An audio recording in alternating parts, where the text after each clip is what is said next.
This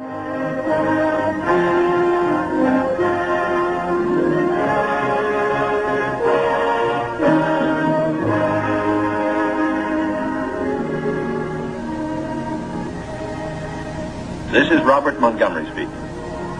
From the nation's capital has come a new epic of American courage and sacrifice. America's greatest adventure in polar exploration. This is a tale of men and of their willingness to endure hardship and risk life above and beyond the call of duty in the service of country and humanity. For brevity, the sequence of events has occasionally been rearranged. The President's cabinet approved the expedition. As Secretary of the Navy, James V. Forrestal explains the reasons for the enterprise. There is only one untouched reservoir of raw materials left in the world, and that's in the region known as Antarctica, an area larger than the combined area of the United States and Europe.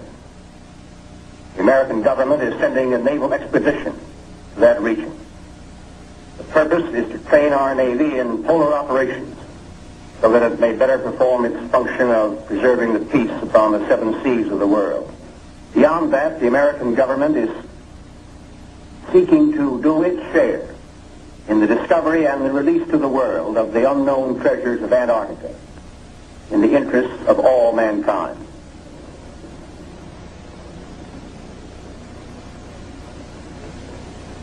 Thumbs up to this, gentlemen.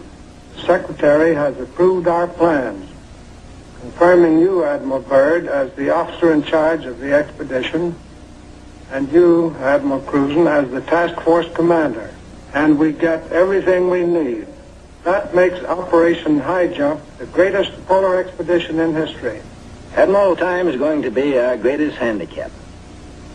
By the time we get through this very difficult ice pack, the summer will have ended and the fall will have set in. Never before has anyone attempted to take a fleet of thin-skinned steel ships through 300 miles or more of crushing ice pack. I have great faith in your skill, courage, and determination. And now, gentlemen. Admiral Nimitz reviews the operations plan.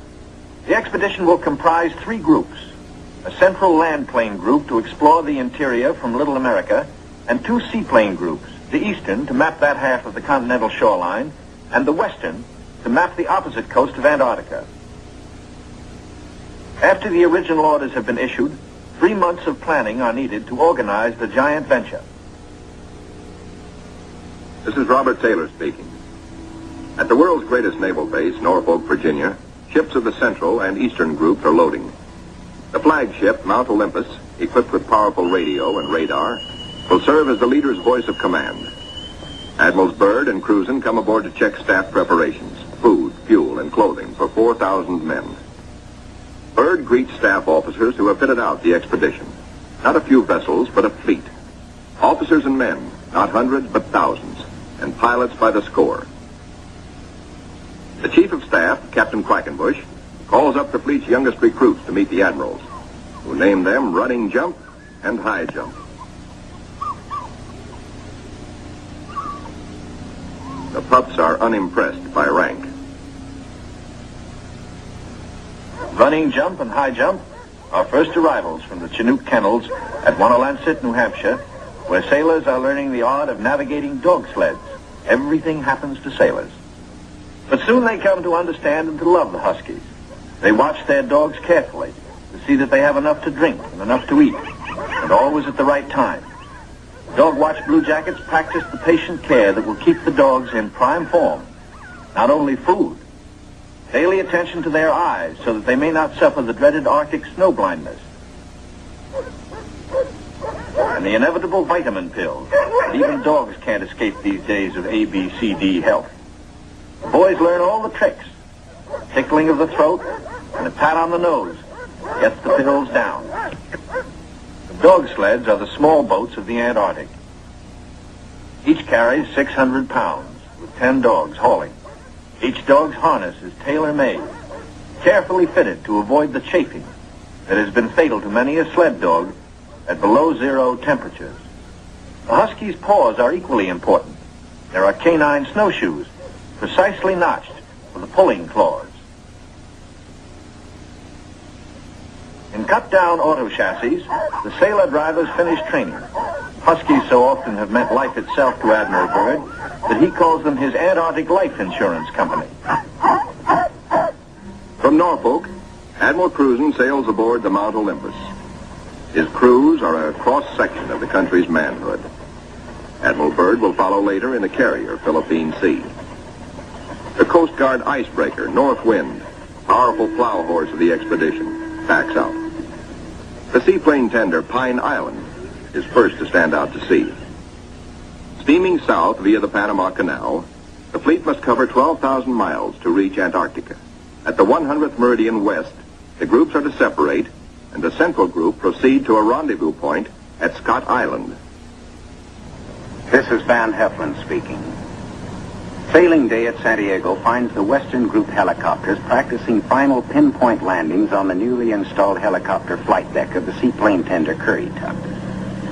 They are to serve as eyes of the fleet when it buffets through the pack ice, and when need be, to go on rescue missions. For exploration, 3 Martin Mariners, called PBMs, with a flight range of 3,000 miles, are spotted aboard the Currituck. Ships of the Western Group will proceed 10,000 miles south to the Balleny Islands, 860 miles to the west of Little America. Wearing the whiskers of Neptunus caninus, Ricky, the veteran husky, presides as the pups become doggy shellbacks. The oncoming shadow of the Antarctic intensifies preparations. Bamboo is spread for trail marker sticks. These, topped with flags, will form lifelines to guard the men against losing the trail in blinding blizzards. Small details, but vitally important in the wilderness of ice. The dogs are inoculated against infection. Now the serious business of the sea takes over. Danger menaces the fleet oiler, Cacapon. She must fuel the fleet now to lighten her cargo of 4 million gallons of oil. If storms strike her, plates may warp, rivets shear, and her back may be broken. And ahead are the dreaded roaring 40s. Deck parties run with hauling lines, bringing over the Cacapon's captain for a conference.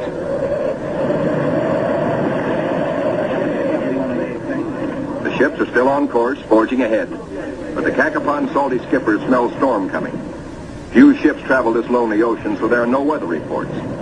We've got to finish this job fast, he roars, or we'll be caught in a stiff blow. And blow she does.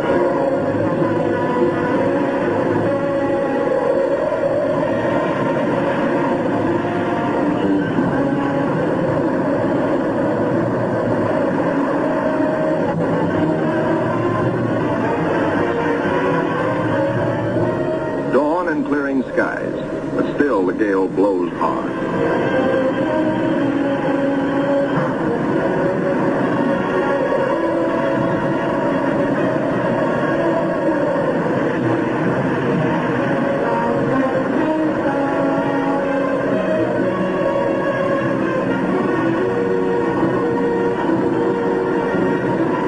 Aboard the seaplane tenders, rolling decks imperil the The flagship flashes word by radio to the carrier Philippine Sea.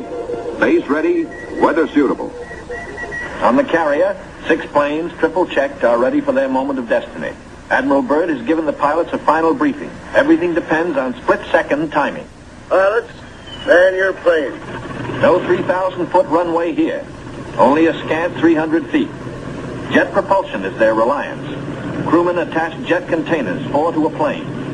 These JATO bottles are packed with flaming power. In the critical 10 seconds at takeoff, they give the kick-up of 2 added engines.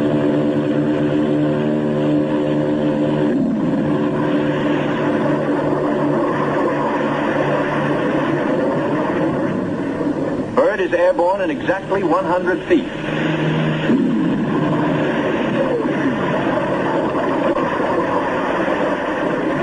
Admiral Byrd and his companion plane will try the 800-mile flight first. The others await his orders. At Little America, cameramen and Admiral Cruzen wait anxiously. And there comes Byrd. Cruzen can relax now. Skis work perfectly. The carefully calculated drag of the wheels serves only to shoot up a plume of snow. Byrd greets his son, Dickie Jr., first. here following Dad's footsteps. They watch plane number 2 come in safely. Bird tells Cruisin, good to be home again. Cruisin has urgent news. There's a terrific storm brewing, only 10 hours more of safe flying. Bird radios the carrier, launch all planes as soon as possible. By midnight, the Philippine Sea has the remaining 4 planes ready. They must risk a takeoff in darkness before the terror of the storm strikes.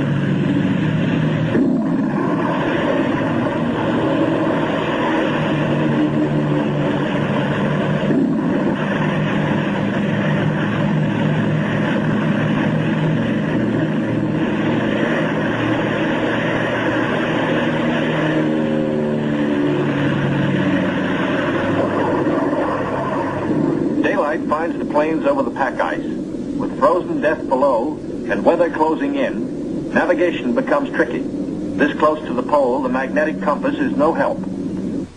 At the base, men scan the gray skies, looking, and finding only the blackness of the approaching storm, now visible to the east. If the planes don't make it within an hour, but in they come, one by one, to land in the last remnants of clear light. Each landing is the first on the ice for each pilot.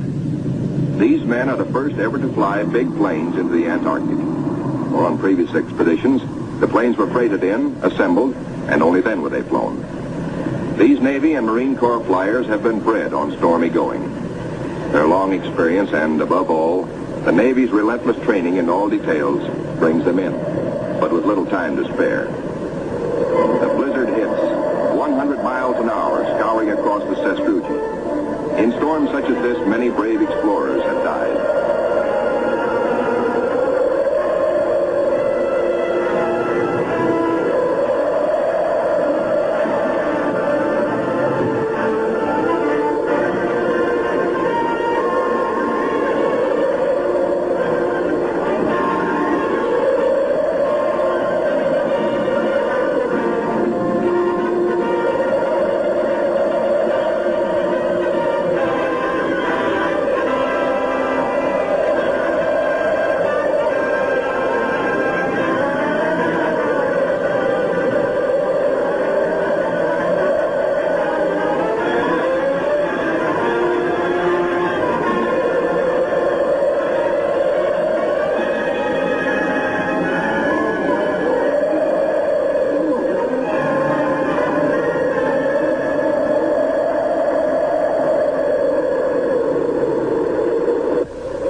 Abatement of the storm, work parties head for the plains.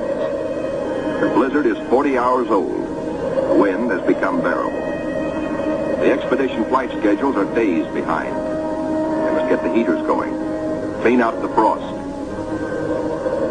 The Antarctic offers no quick machine service as on standard Navy airfields. Fuel for the heaters must be hand-dragged, hand-pumped, hand-fed, with the temperature far below freezing.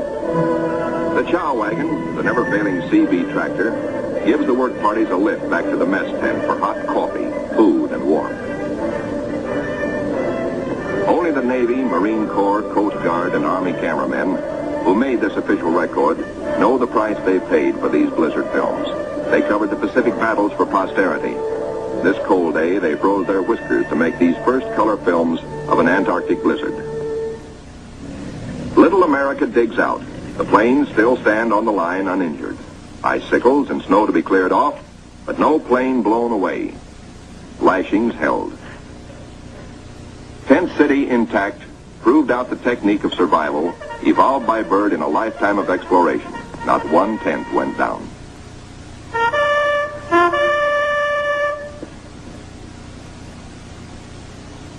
No matter how great the pressure of work, the flag must be raised with a ceremony which is its due.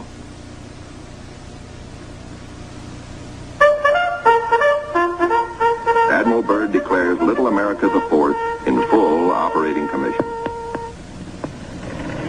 The Admiral and the party ride Weasels 12 miles south to visit his earliest camp, marked by the radio towers. Little America I, now 40 feet under the snows of 17 years. And above it, Little America II, 25 feet under the snows fallen since 1935. Captain Boyd, United States Marine Corps, ties on a safety line. While Admiral Byrd and 3 veterans of his previous expeditions watch, Boyd inches his carcass down the old ventilating hatch.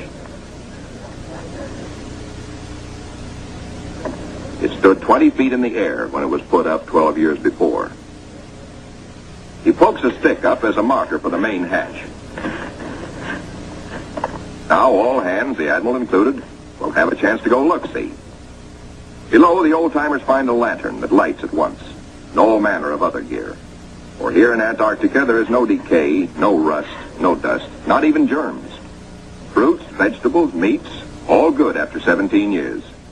Small wonder Byrd preaches that one day Antarctica may be the world's storehouse to keep the 7 years surplus for the 7 lean years.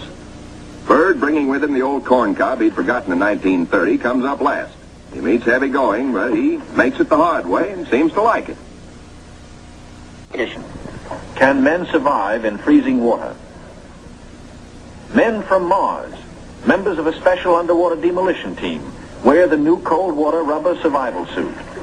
In contrast to these skylarking youngsters eating ice cream in the ice, men in ordinary clothing are paralyzed in 6 minutes and die very quickly thereafter. Yet these sailors, wearing only underwear beneath their survival suits, stay in half an hour and come up chipper and warm. On the sunny afterdeck of the Mount Olympus, the expedition's prize penguin catch, the big emperors, are living the life of penguin Rileys. They grow 4 feet tall, weigh up to 80 pounds, and are the only creatures who live throughout the year on Antarctica. Eons ago, they flew. In time, their wings evolved into swimming fins. Their deep feathers are the warmest known. Their feet, thick leather-like pads. On these, they lay their single egg and tuck it up within the body feathers for warmth, to hatch it. In captivity, they must have their vitamins. Keeping them alive for the return voyage is quite a problem, for their bloodstreams have no germ resistance. Their necks are ball-bearing. Strangely enough, the smaller captive penguins prefer their fish fillets.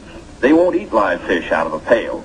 The rockhopper penguins are the clowns of the Antarctic. 20 inches high, cocky yellow eyebrows, sassy, and forever hungry. As the men find out, they'll eat their weight in fish every 3 days. The gathering of scientific data ranks high in expedition plans. Admiral Byrd says goodbye and good luck to an over-ice expedition which is to probe deep into the Rockefeller Mountains, 300 miles southeast. 2 LVTs hauling supply sledges strike out into the white darkness, their mileage checked by bicycle wheel counters astern. In the mountain rocks, they will seek minerals and ancient petrified vegetation. Hourly, they will record important aerological data. But exploration by plane has priority 1. 1.5 million square miles are to be explored and mapped, and the oncoming winter soon will end flying weather. The wheels come off. But both takeoffs and landings on the ice must be made by skis alone, delicately balanced to feather in the wind, yet strong to stand the shattering shock of landings. Organized exploration on a scale hitherto undreamed of calls for precision timing. Each plane is serviced on exact schedule with 1,200 gallons of high-test gas and with preheated oil tested to function at 80 below. A pressure tank, especially designed for operations in deep cold, pumps the oil into the planes. Daily flights begin. Each plane has a definite sector to explore, a definite timetable, a definite radio report schedule. While the weather holds, flights operate around the clock. For emergencies, the LVTs cache provisions and fuel at the limit of their range. To aviators forced down, to rescue planes sent out to bring them in, these cairns may offer the one hope and may mean ultimate survival. 1,200 miles to the east, the Eastern Group vessels and planes are exploring the mysterious Phantom Coast. Aboard the destroyer Bronson, the commander of the Eastern Group, Captain George Dufek, makes an exploration voyage. He sails close in to Mount Erebus, 14,000 feet above the sea. It is the only known active volcano near the South Pole. Captain Dufek, his mission accomplished, returns to rendezvous with the seaplane tender Pine Island. Personnel transfers to the destroyer must be made by breeches buoy because of rough seas. This officer would probably prefer a boat. The deep roll and the destroyer's outward flaring bow force the handling crew to wait for the exact moment to haul inboard, lest the man be dashed against the ship's side and killed. It is Captain Dufek's turn next. The line is set higher. The seas run stronger. The ships roll dangerously apart. The line slacks, then snaps taut and breaks. A 50-foot plunge downward. Dufek disappears. Away, lifeboat! Men jump to stations. Lower away. Hurry, hurry. 8 minutes in this icy water means death. Speed is the only hope. The boat sheers clear. Heads out fast to the rescue. Captain Dufek reappears. He has managed to inflate his life jacket.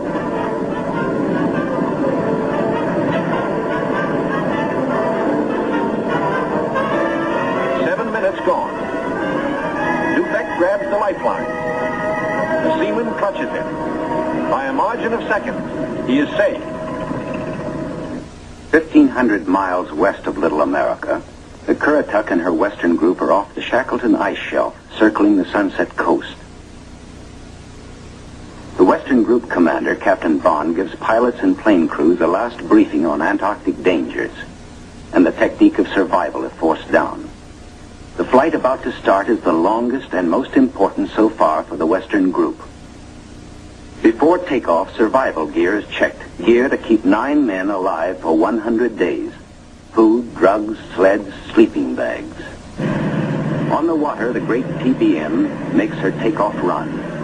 Her jet assist bottles blast. She lifts quickly into the air and circles the Currituck once. Jet assist bottles, their work done, are dropped and make a salvo splash. The pilot, Commander David E. Bunger, wipes his frosted windshield, a constant source of trouble in polar flying. He is over the Shackleton ice shelf, named for the great English explorer who kept returning to the Antarctic until death, so often escaped, kept its rendezvous with him. The smooth shelf roughens. Dark rocks, called nunataks, appear above the ice. Then rugged mountain ranges as far as the eye can see. Bunger leans forward in amazement. His eyes have caught a sudden and unbelievable change in scenery. The universal white is turned to chocolate brown, dotted with blue. A cameraman goes into action. 300 square miles of land without snow. Land that might be in New Mexico or Arizona. Pictures alone will prove Bunger has discovered a warm oasis in the shadow of the pole. It is for such supreme moments as this that men brave the hardships of exploration. The astounding, undreamed of fact is that they are over a chain of warm water lakes whose shores, except for small patches, are free of ice and snow. Commander Bunger circles the largest lake in sight, 5 miles long. He comes in to make a landing. Water temperatures must be recorded. Samples taken. He finds the water fresh. The temperature 38 degrees Fahrenheit. On the shores are vast deposits of coal and of minerals of the utmost importance to civilization.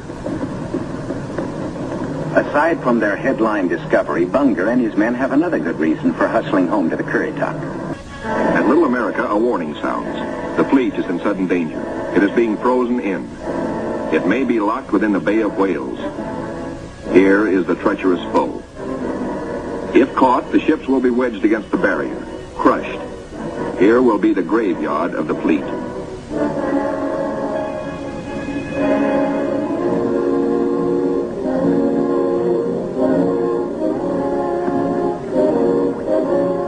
The Coast Guard icebreaker Northwind goes into action, ramming, back, ramming again to break up the crushing floes. Landing craft work frantically to loosen the ice around the ships so propellers may turn without shearing off. One by one, the ships are cleared, get underway. Byrd remains behind with 197 volunteers and grave problems. His most important exploration flights will now lack the powerful directional radio of the Mount Olympus. To get his men out, he must hope the icebreaker can crash her way back in time. Otherwise, he and his men will be frozen in for the 9 sunless months of the dark, treacherous Antarctic winter. Marooned, Admiral Byrd and his staff plan the big flight to the South Pole and far beyond. This is the culmination, the last mass flight. 4 planes spanning out over a continent of unknown territory larger than Texas, California, and Arizona combined. Over freezing wastes without people, without life, without vegetation. Nature's most formidable challenge to man. The 4 planes are gassed up. All controls triple-checked. Motors heated. For they face cold as extreme as 60 below. Unrelenting, murderous. Photographic units lead the parade of science to the planes. Each is a flying laboratory. The cameras are the trimetricons and the K-17s that spied out enemy secrets during the war. Now each plane carries 250 pounds of film to record some of nature's last great mysteries. The war's secret radar magnetic detectors are here too, bolted on like bombs. In war, their electronic impulses spotted minefields buried deep under the surface. Now they will read far below the ice, detect and identify minerals, coal, iron, precious ores. Byrd gets the words, "Ready, sir." He boards the leading plane, gives the command, "Take off." Crews hasten to rock the ships and thus free the skis frozen to the ice. Now all the work that has gone before, the planning, the task of preparing ships, of training men, the perilous voyage through the ice, now all of these investments of time and sometimes of suffering are come into focus. Takeoffs were non-stop flights over the desolate, danger-studded wastes of Antarctica. Flights of great distance, the equivalent of, back at home, winging non-stop from the Canadian border to the Gulf of Mexico. Aviation is all important in the Navy's Antarctic exploration, just as aviation is all important in a modern Navy that must be strong under and above the sea, as well as on it. We'll be right back with The shelf ice. Byrd leads his 4 planes in the long climb over pressure ridge areas, heading for the polar plateau, 10,000 feet up. Below are no landing fields, only deep crevasses. Pressure ridges 100 feet high. Instant destruction for a plane forced down. Byrd pioneered the first South Pole flight in 1929. He applies again the practice of constant vigilance, careful calculations that assured his earlier successes. Over this cruel country, Byrd flies today at 3 miles a minute. In earlier explorations, 3 miles in one day was frequently the utmost for Shackleton and Scott for Britain, Amundsen for Norway, and Byrd himself for America. The Beardmore Glacier, 200 miles long, 50 wide, 1,000 feet deep, who knows? Byrd checks position by the sun compass. The glacier signals the South Pole itself. Here, Byrd drops the flags of the United Nations, carefully boxed, a symbol of America's goodwill to all nations. Now beyond the pole, Byrd focuses his cameras and magnetic detectors on land new to him and to all mankind. In eastern group waters, the seaplane tender Pine Island swings out a plane, listed on the fleet's roster as Mariner George 1. Crew members look out. No shadow of coming disaster troubles their young faces. Captain Caldwell, observer. Lieutenant J.G. Frenchy LeBlanc, pilot in command. Lieutenant J.G. Bill Kearns, co-pilot. Ensign Lopez, navigator.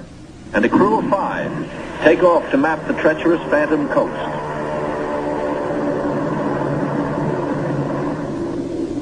Byrd's planes, deep into the unknown, are the eyes of civilization, recording, evaluating, mapping. Plateaus, mountain ranges, with peaks 20,000 feet above sea level. The trimetricon lenses, clicking overlapping exposures every 3 seconds, photograph from horizon to horizon. Coal, a mountain of coal. Byrd later declares Antarctic mines, if once tapped, could supply the world's coal needs for centuries. These official motion pictures can give only a cross-section of the miles of photographic records accumulated on this expedition by the Navy. The exposed mapping film will take 5 years to assemble. Amplifying these are the radar magnetic detectors, accurately recording mineral discoveries of immense value for the future use of all mankind. England, Norway, South Africa, Australia, New Zealand, South American countries, and Soviet Russia are claiming Antarctic territory. The United States recognizes no claim, and so far has made no formal claims for itself. But international policies cannot concern the Admiral now. His duty is to keep his flying laboratories functioning, to fulfill his dream of a lifetime. The word "gas half gone, sir," comes from the engineer tabulating fuel tank readings. Bird radios his pilots, return to base. By the third leg of their triangular course, the planes head back for Little America. Bird's plane takes the widest swing fuel permits as the lenses of the Trimets continue recording new territory. This is the last big flight. Bird is determined to record the maximum possible. One by one, the planes swing in over Tent City. Flight operations checks them in and safely down. Plane 2, plane 3, plane 4. But not plane 1. Bird's plane is yet to be accounted for. Bird is missing. Out over the ice, Bird is in trouble. His starboard engine is cutting out, now stops. His one remaining engine is losing power. The altimeter needle starts dropping down. The plane is losing altitude. All 4D1 to base. All 4D1 to base. Position Q5. Engine out. Losing altitude. The base prepares for rescue operations.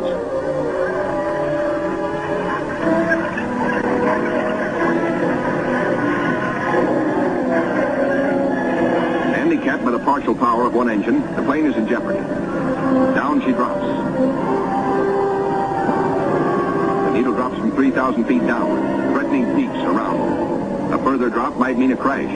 Only one hope: reduce the load, lighten her at once. Maybe that way, maybe if enough weight goes, maybe she will hold. Already the mountains are above. She is deep in the valley, deep in the shadow of disaster.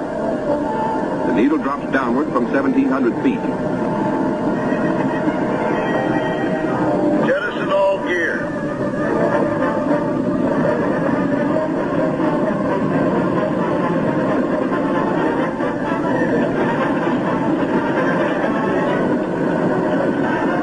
Only the precious films and records are saved. The gamble is life or death.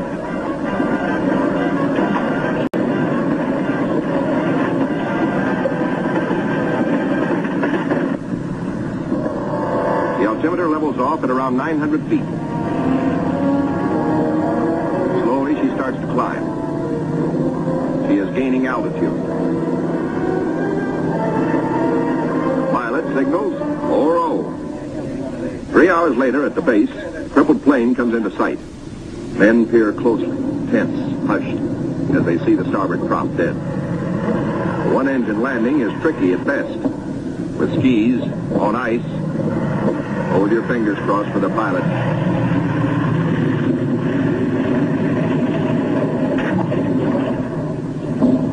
Safe, safe, good going. The greatest exploration flight of all history has ended in success. The flight beyond the South Pole. The flight beyond imagination.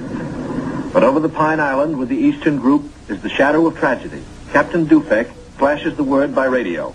To Eastern Task Group. From Task Group Commander, Mariner George 1 overdue. This group commence standard search and rescue operations immediately. Grim men with grave news from Captain Dufek. No time now for jubilation over his own escape. No mood for rejoicing. Bird knows better than any man the tragic import of the message. In the freezing danger of the Antarctic, seconds are hours. Minutes are days. Every resource of the expedition must be mobilized instantly. All planes must take the air. All men stand alert for emergency duty. Over the ice pack, above the open sea, across the barrier. Mariner George 1 is down with men. No radio signals coming through. That means a crash. Search. Search. Search. Wherever the plane is, it must be found. For maddening, anxious days, fog shrouds the area where the accident most likely took place. Men are frantic. Yet daily, at their own request, at their urging, in fact, the crew of the Pine Island gathers for prayer service. On the 13th day, the weather breaks clear. Captain Dufek sends another PBM into the area heretofore shrouded in fog. At last, in clear visibility, the pilots and men scan water and pack ice along the Phantom Coast. Wherever they are, the 9 men of the George 1 have been lost almost 2 weeks. Hope is thin. 5 hours out, Commander Howell, the pilot, spots smoke. A signal fire. Some are alive down there. How badly hurt? How many live? George 1, smashed. The wreckage scattered, some of it burned. And a message on the wing.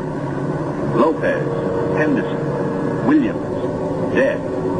No seaplane can land on the ice. Can the survivors reach open water? Howell must drop a message. We'll land Barrier's Edge 10 miles north. We'll drop flags to mark trail. If you can walk it, form circle. If not, form line. Howell knows the gravity of the decision Captain Caldwell must reach. But if the men can walk, a day may be saved. A precious day for the injured. Howell flashes the news. Captain Dufek gets the word and gives it to the Pine Island by loudspeaker. Attention all hands. This is the task group commander speaking. Mariner George 1 has been sighted. Rescue operations are in progress. Howell circles his PBM over the wreckage. He watches for his answer. The huddle of men breaks apart. They've reached a decision. It's a circle. They'll try the 10-mile trek to board the PBM at the water's edge. Howell's crew have the relief gear ready now for the men below. Cargo chutes float the heavy packages down. First aid boxes, rations, skis, blankets. For men hungry, cold, hurt, and losing hope. The chutes are as lovely as shining stars. Symbols of life restored, of return to families who've been waiting and praying. Now to mark the trail. The PBM's crew have hundreds of flags, each weighted to land and stay upright. If fog should again close in on this desolate coast, there must be no second disaster. No wandering from the road to rescue. The survivors follow the trail markers. 5 able to walk, 1 on a sled. 10 miles to go. These men are marching out of the shadow of death into the sunshine of life. Aboard the rescue plane, ready to leave the barrier edge, the survivors, 6 thankful men, jerk out their story in bits and flashes. How Henderson, Lopez, and Williams died in the crash and explosion when they smashed up in milk bowl visibility. How they found scattered cans of food, a stove, and fuel to keep it going, and 1 tube of sulfur tablets. Just enough to keep Frenchy LeBlanc, their gravely injured pilot, barely alive. Proudly they tell how Captain Caldwell consulted them all in dividing their little food, how he kept watch, inspired their faith, and how they prayed as men always do when there is no other hope but prayer. Bill Kearns, co-pilot, grins hello. First off is Frenchy LeBlanc. Corpsmen carry him tenderly in a Stoke stretcher.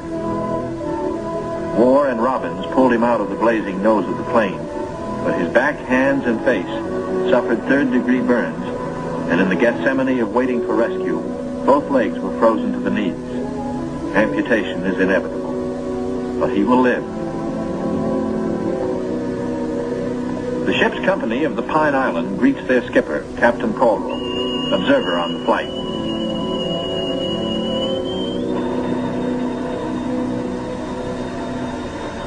He says no ship ever looked so good to him as his own command, as again he sets foot on her decks. His executive officer greets him with sincere affection. Captain Dufek warmly welcomes the survivors. Co-pilot Kearns, his broken arm in a sling. McCarty, photographer. Ward, the radio operator. And smiling Shorty Robbins, the motor mech. The head is warm. A hot bath, clean sheets, and long hours of restoring sleep. News of the rescue finds the icebreaker with Admiral Cruzen fighting her way through thickening ice to pick up Admiral Byrd and his men at Little America. Byrd is radioed for all speed. At the base, the Admiral supervises Operation Secure. All essential records and scientific instruments are to be taken home. The planes must remain. They are stripped down with the hope that another American expedition in a future year may find them of use. Supply dumps are marked by poles. And now through the capes comes the old reliable workhorse, the icebreaker. Final loading is the order. All roads lead to the bay, the last trip down. The last long trek through the snow for the big Go Devil sledges, loaded with men and equipment. The excitement that always comes with sailing infects all hands, including the dogs. They sniff something important is in the wind. With normal quarters for 75, the icebreaker must jam aboard the additional 197 men of the base body until, after the voyage north, she can transfer personnel to the big ships awaiting her at Scott Island. Byrd is among the last aboard. He can now report to Admiral Nimitz, Operation High Jump completed. Our men have achieved accomplishments unparalleled in the history of discovery. Our central group has flown far beyond the South Pole, mapped 1/3 million square miles never before seen by man. Our eastern group mapped 3,000 miles of phantom coast and charted 40,000 square miles of coastal ocean areas hitherto unknown. Our western group, flying hundreds of air hours, mapped the 4,000-mile Sunset Coast, made the amazing discovery of warm land in Antarctica. In all, the expedition explored more than 1.5 million square miles. Our scientists, by use of the radar magnetic detector, have pinpointed fabulous treasures and resources of great significance for all mankind. The men who did the job, Navy, Army, Air Corps, Marine Corps, Coast Guard, and scientists, are going home. Tired men, they're going home to their mothers, sweethearts, wives, children. Home, strong in the knowledge that they have met the Antarctic battalions and conquered it. Well done.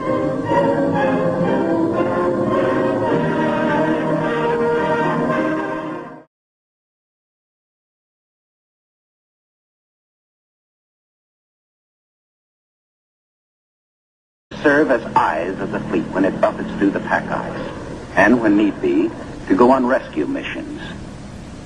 For exploration, 3 Martin Mariners, called PBMs, with a flight range of 3,000 miles, are spotted aboard the Currituck. Ships of the Western Group will proceed 10,000 miles south to the Balleny Islands, 860 miles to the west of Little America.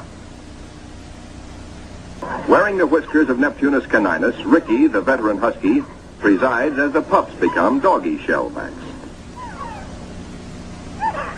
The oncoming shadow of the Antarctic intensifies preparations. Bamboo is split for trail marker sticks. These, topped with flags, will form lifelines to guard the men against losing the trail in blinding blizzards. Small details, but vitally important in the wilderness of ice. The dogs are inoculated against infection. Now the serious business of the sea takes over. Danger menaces the fleet oiler, Cacapon.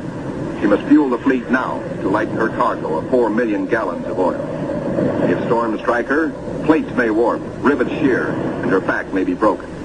And ahead are the dreaded roaring 40s. Deck parties run with hauling lines, bringing over the Cacapon's captain for a conference.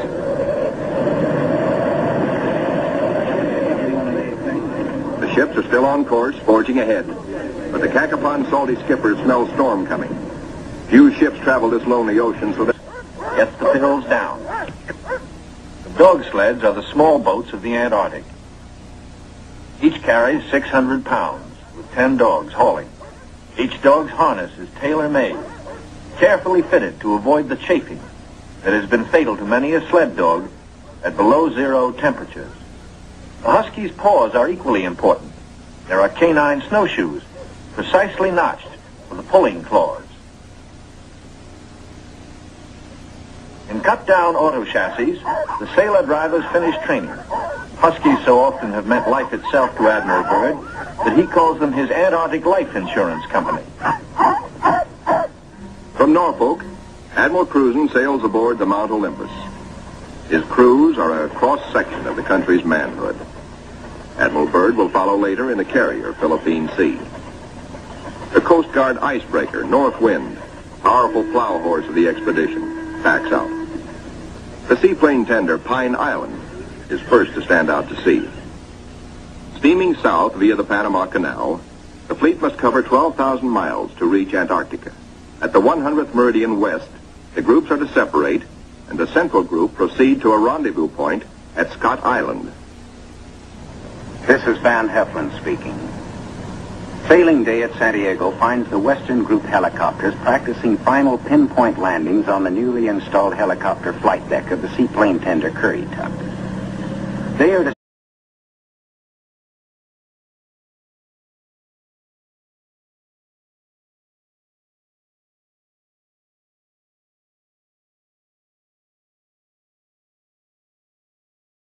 This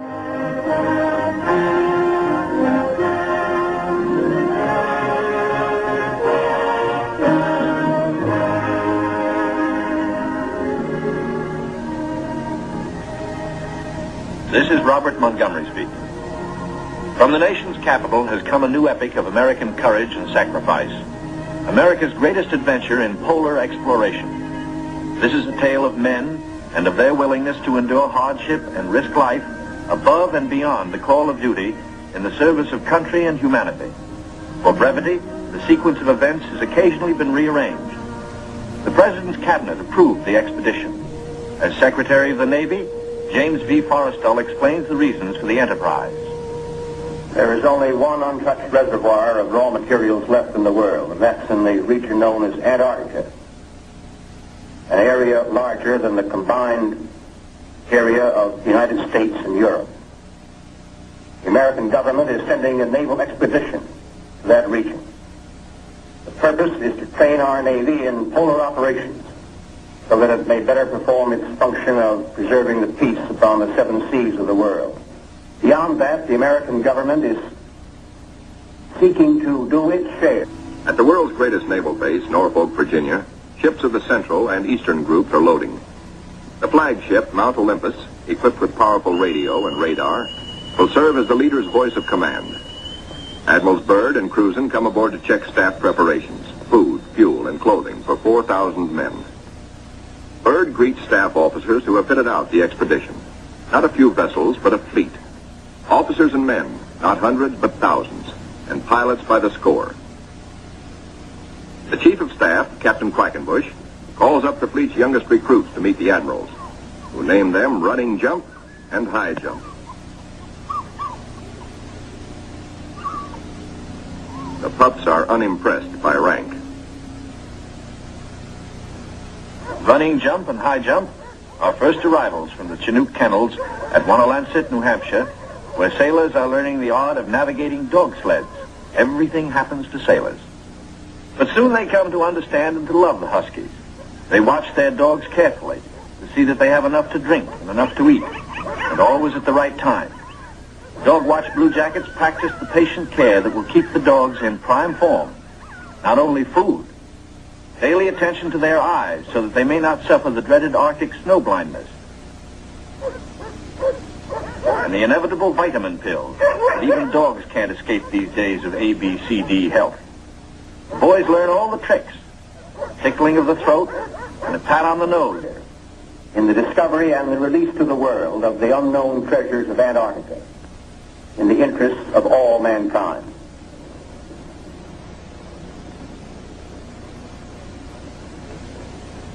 Thumbs up to this, gentlemen. The Secretary has approved our plans, confirming you, Admiral Byrd, as the officer in charge of the expedition, and you, Admiral Cruzen, as the task force commander. And we get everything we need. That makes Operation High Jump the greatest polar expedition in history. Admiral, time is going to be our greatest handicap.